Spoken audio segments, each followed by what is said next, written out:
ईमान तुमने मेरा मान तोड़ के रख दिया है। मैंने तुम्हारे बारे में क्या क्या सोचा था, क्या क्या जाना था, लेकिन तुमने हर चीज़ को उल्ट कर दिया है।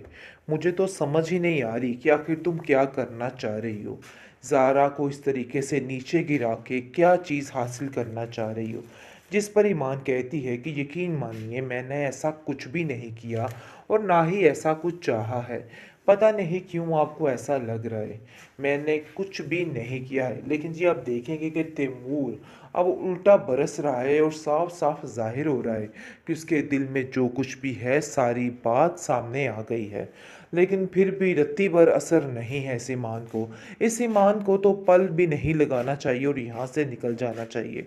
लेकिन पता नहीं क्यों उसके दिमाग में इस तरह की कोई बात नहीं आ रही और वो इधर ही बैठी हुई है और ये सबसे बड़ी बेवकूफ़ी कर रही है वो। लेकिन उसको बिल्कुल भी इन चीज़ों का अंदाज़ा नहीं है कि आखिर वो क्या कर रही है। लेकिन जी आप देखेंगे कि साफ साफ तैमूर ने उससे कह दिया है कि देखो, ऐसे लोगों से ऐसा नहीं करते। जो लोग आपको बहुत पसंद करते हैं, आपसे प्यार करते हैं, उनकी कदर करनी चाहिए। लेकिन ये बात सुन के काफ़ी ज़्यादा हैरान हो जाती है ये और कहती है कि आखिर ये किस किस्म की फजूल बात कर रहे हैं, मुझे तो कुछ समझ नहीं आ रहा है। दूसरी तरफ ठान लिया है लैला ने कि वो बिलाल को छोड़ देगी, लेकिन उसकी माँ उसको समझाती है और कहती है कि तुम्हारा दिमाग ख़राब हो चुका है। आखिर तुम इतना बड़ा कदम कैसे उठा सकती हो, कैसे किसी की मर्ज़ी के बगैर ये फ़ैसला कर सकती हो।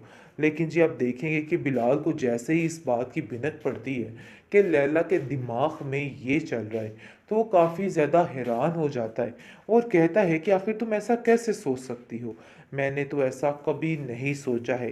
यानी कि जितने कमज़ोर बिलाल को समझकर वो ठुकरा रही है, जब वो कुछ बन कर आएगा तो फिर लैला काफ़ी ज़्यादा पछताती रह जाएगी।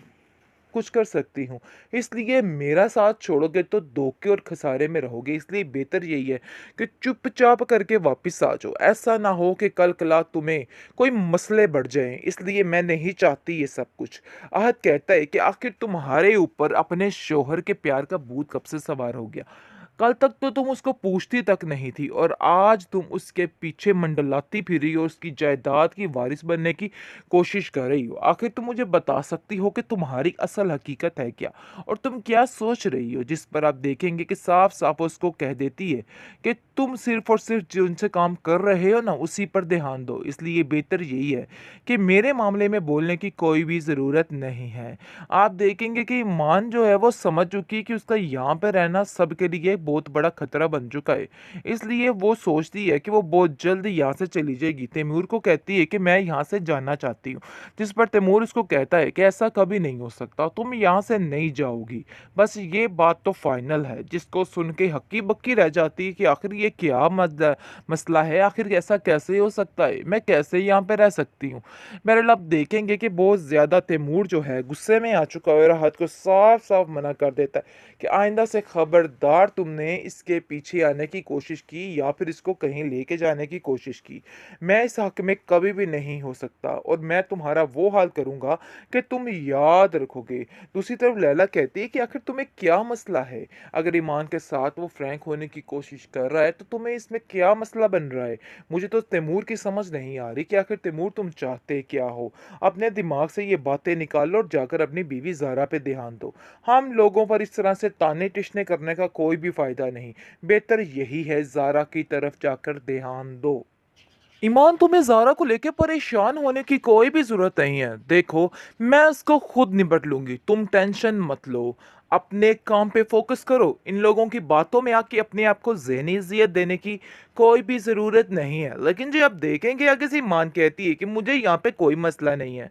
आप बिला वजह मेरी वजह से परेशान मत हुआ करें। मैं जानती हूँ कि आप मुझसे बहुत प्यार करती हैं और मैं चाहती हूँ कि हमेशा आपका प्यार मेरे साथ ऐसा ही रहे। लेकिन जी आप देखेंगे कि तैमूर पर सारी असलियत खुल चुकी है और उसको पता चल चुका है कि आखिर क्या कारनामे अंजाम सर दे रहा है और बहुत परेशान हो जाता है इस सुन के और हैरान हो जाता है कि आखिर कोई मेरी सीट कैसे सँभाल सकता है, जिसको देख के उसके छक्के उड़ जाते हैं और वो सोचता है कि आखिर ऐसा कैसे हो सकता है? मैं किसी को इस बात की परमिशन नहीं देता हूँ कि कोई मेरी ज़िंदगी में मदाखलत करे और ईमान के साथ आगे होके बढ़े। लेकिन ईमान भी अंदर से काफ़ी हैरान है कि आखिर तैमूर को इतना बुरा क्यों लगता है जब कोई उससे बात उसके अलावा उससे कोई बात करता है। लेकिन ये बात उसके दिल में ही रह जाती है और वो सोचती है शायद वो मुझे अपनी बहन मानता है जिसकी वजह से उसके दिल में ये सारी बातें आती रहती है। लेकिन ये आप देखेंगे कि ज़ारा कहती है, अब दूध का दूध और पानी का पानी हो जाएगा, बहुत जल्द सारा कुछ खुल के सामने आ जाए और आप लोगों की असलियत खुल जाएगी।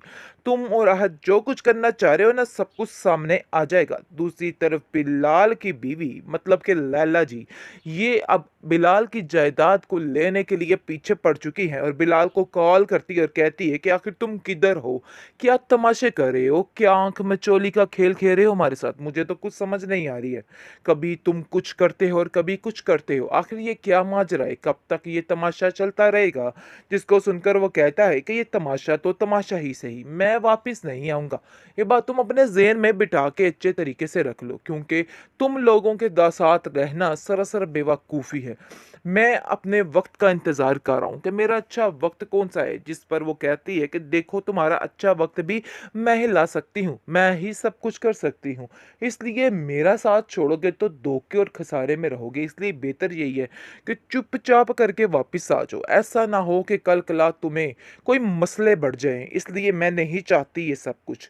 अहद कहता है कि आखिर तुम्हारे ऊपर अपने शौहर के प्यार का भूत कब से सवार हो गया? कल तक तो तुम उसको पूछती तक नहीं थी और आज तुम उसके पीछे मंडलाती फिर रही हो, उसकी जायदाद की वारिस बनने की कोशिश कर रही हो। आखिर तुम मुझे बता सकती हो कि तुम्हारी असल हकीकत है क्या? और तुम क्या सोच रही हो? जिस पर आप देखेंगे कि साफ-साफ उसको कह देती है कि तुम सिर्फ़ और सिर्फ़ जिनसे काम कर रहे हो ना, उसी पर ध्यान दो। इसलिए बेहतर यही है कि मेरे मामले में बोलने की कोई भी ज़रूरत नहीं है। आप देखेंगे कि ईमान जो है वो समझ चुकी है कि उसका यहाँ पे रहना सबके लिए एक बहुत बड़ा खतरा बन चुका है।